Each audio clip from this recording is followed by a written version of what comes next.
Welcome back to the Vegas Take, brought to you by the Wager Fund, Sharp and Shapiro. A guy we have on the line with us right now, not only an unbelievable player in the National Basketball Association, but he's got some pretty great accolades as a coach as well for the Las Vegas Aces. Two-time Coach of the Year. He's won several WNBA championships. He is our coach of the Aces, Bill Laimbeer. Coach, thanks for joining us. How are you? Hey, no problem. I'm working my way through this thing. It's a lot of work, and it's a little bit of a struggle at the moment. Rebuilding process. So you guys are 1-5 now. However, you do get your the second home game, regular season game. You guys were able to get the W. Talk to me a little bit about that, and what has the experience been like for you thus far in Las Vegas? Well, getting a win was very important. You always want to get that monkey off your back and get your first win. We are a team in a working process. We're missing a couple key players that never had a chance to start the season yet through injuries. But that's no excuse. We're going to grow. We're going to learn this year. We got Asia Wilson, our number one pick. She's phenomenal. She's going to be a multi-All-Star and Olympian when it's all said and done.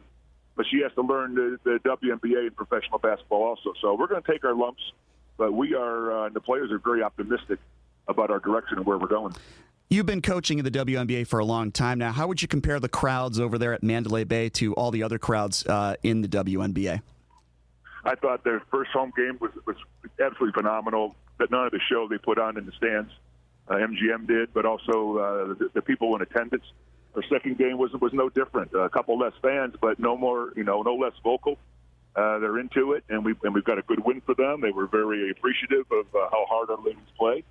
So we're pretty excited about this opportunity here in Vegas. Players are really excited about it because they came from San Antonio where they really struggled to draw and they weren't very good.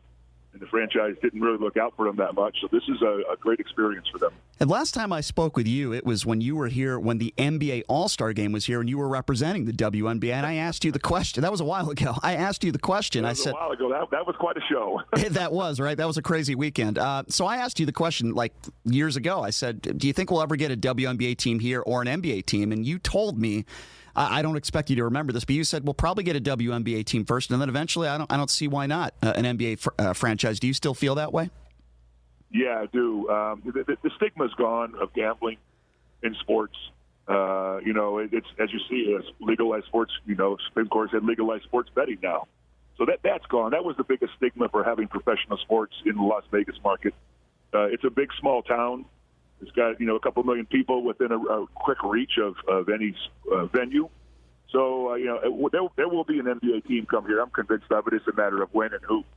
If you're just joining us, we're speaking with NBA legend Bill Laimbeer, coach of the Las Vegas Aces, of course, the WNBA franchise. Coach, do you still ever get a chance? I know you watch, I would imagine, a lot of women's college basketball, but do you ever watch any of these NBA playoff games? Yeah, on occasion. I'd like to see LeBron win again. I'm unclear whether he's going to have that opportunity to this year, but, the guy's phenomenal. He's the one I'll watch. Watching as a regular, generic team, been there, done that. Right. But watching LeBron is something special. How he takes over games. He gets his teammates involved. Just how big and strong the guy is. He's just amazing. So this is interesting. I had a conversation with a friend the other day. Is LeBron the best player to ever live? Is Jordan the best player? And I said, look, back in the 80s, if LeBron took the ball to the basket, I don't think Bill Laimbeer would allow him to get an uncontested layup. You were just so tenacious underneath the basket. What would you do if LeBron was coming at you? Well, at first you got to watch out for him running you over because he's so big and strong. Right. It hurts you getting his way.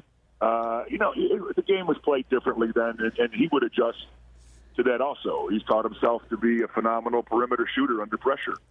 And he's a great passer, too. Passing is very underrated, even though he gets triple-doubles like clockwork. I think he's the greatest player of all time, and put him in any generation, he would have been very, very successful. But you know this better than anyone when people say, well, it was a different era in the 80s, and Charles Barkley says, well, the NBA now, it's soft. It's not like it was in the 80s, and you were one of the fiercest guys out there and one of the most physical players for sure. What's your take on that, the game today as opposed to when you played? The game always evolves. The court has shrunk because the players are so bigger, faster, stronger, so the court remained the same size. So basically the court has shrunk up. You have to have freedom of movement. That's what the league wanted and legislated, and rightfully so, because you can't just have a slugfest every game. The fans wouldn't watch it. So I think, the game evolves. Every generation thinks they're the best generation. but reality says that the modern-day player is so much better than the players before them. A couple more questions for you, Coach, and we'll let you go. We certainly appreciate your time. Bill Laimbeer, the head coach of the Las Vegas Aces. Now, Coach, you've been asked this question probably a million times. Will you ever coach the men? Do you see yourself ever coaching the men? And I've always heard you say, well, it's a different challenge, right? Can you talk a little bit about that? There was a time when I was actively wanting to do that, especially for the Detroit Pistons. It didn't happen. I'm 60 years old now, and the NBA is a grind and a half. It is just a tough slog. The WNBA is more seasonal, which fits my lifestyle at this point in time. So I would not pursue a NBA job right now unless something's going on my lap, obviously. But I really enjoy doing what I'm doing. I hear you. Larry Bird's sitting next to you right now. Would you talk to him? Would you have a conversation with him? What would you say? I'd probably go to a different table. Coach, that's what I love about you, man. You're honest, and you always tell it like it is, and we're so happy that you're the head coach here. Last question for you. For people in Las Vegas that have never attended a WNBA game or not attended a Las Vegas Aces game, could you just give people a description of what should they expect, what type of style? I know you like the up-and-down style. Talk a little bit about the style, and what should people expect if they go to Mandalay Bay for a game? You're going to see a bunch of young, talented ladies top of the world in what they do, get up and down the floor and compete physically, mentally, and the in-game experience in the stands and on the floor during timeouts and halftime is second to none in our league. But more importantly, it's about the players, how talented they are and how hard they play. And I think it's a lot of fun. Well, Coach, we're very lucky to have you here coaching this team. We appreciate your time. Thank you so much, and good luck on Friday. Thank you very much. Appreciate your time. All right. Thanks, Coach. Appreciate